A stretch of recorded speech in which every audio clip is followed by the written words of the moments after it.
Hey guys, Darren here from Celebrity Tributes. Today's video is a tribute to legendary singer Dame Olivia Newton-John. Olivia Newton-John was born on 26th of September 1948 in Cambridge, UK, to parents Brinley and Irene. She was the youngest of three children with a brother and sister, Hugh and Rona, and when she was 6 years old, the family emigrated to Melbourne, Australia. She attended Christ Church Grammar School in South Yarra and then went on to University High School in Parkville. At age 14, she formed Soul 4, a short-lived all-girl band with three classmates, often performing at a coffee shop owned by her brother-in-law. She became a regular on local Australian TV shows including Time for Terry and The Happy Show, performing as Lovely Livy. She also appeared on The Go Show, where she met her future duet partner Pat Carroll and future music producer John Farrar. In 1965, she entered and won a talent contest on Sing Sing Sing, performing songs Anyone Who Had a Heart and Everything's Coming Up Roses. She won a trip to Britain and travelled there a year later, encouraged by her mother. Olivia released her first solo album, If Not For You, in 1971. The title track, written by Bob Dylan, was her first international hit. Her follow-up single, Banks of the Ohio, was a top 10 hit in the UK and Australia. She was voted Best British Female Vocalist 2 years in a row by magazine Record Mirror, and she made frequent appearances on Cliff Richard's weekly show It's Cliff Richard, also starring with him in the film The Case.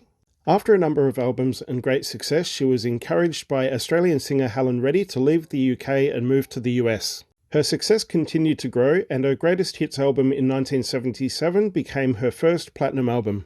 In 1979, she was appointed the Officer of the Order of the British Empire, and much later in 2020 became Dame Commander of the Order of the British Empire for services for charity, cancer research and entertainment.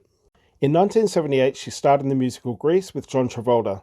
This catapulted her into superstardom.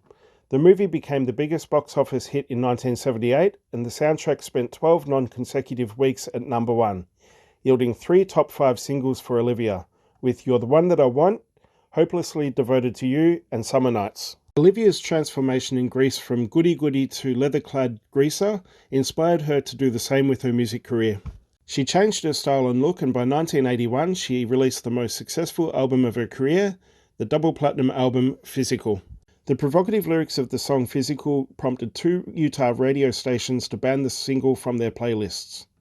However, she filmed the exercise-themed music video that turned the song into an aerobic anthem and made headbands a fashion.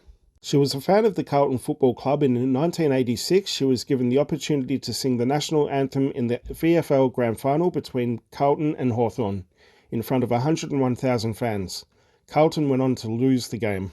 In 1985 she released the album Soul Kiss. It was during this time that she fell pregnant, and she limited her publicity of the album. After nearly a 3-year hiatus following the birth of her daughter Chloe in 1986, she released the album Rumour, resuming her career.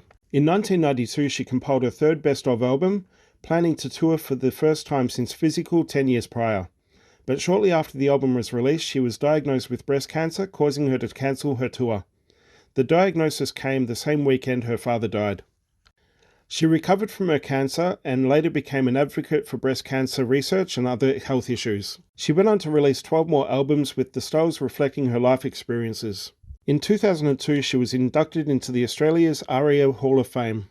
Besides her acting in Grease, she also appeared in several other films including Xanadu, Two of a Kind, A Mum for Christmas, The Wild Girls and A Few Best Men. She was married twice, having her daughter Chloe with her first husband Matt Latanzi. Throughout her life, she had numerous battles with cancer, and she spoke publicly about her use of medicinal cannabis oil for her pain, and had become an advocate for its use. Her daughter Chloe also owns a cannabis farm in Oregon. On August 8, 2022, after her long battles with cancer, she passed away at her home at the age of 73. Among those who paid tribute to her were John Travolta, Frankie Valli, Barbra Streisand, Nicole Kidman, Elton John, and Delta Goodrem. The state of Victoria has offered to hold a state funeral for her, which her family has accepted. Thank you very much for watching the video. Please like, subscribe and comment down below, and as always, I will see you on the next one.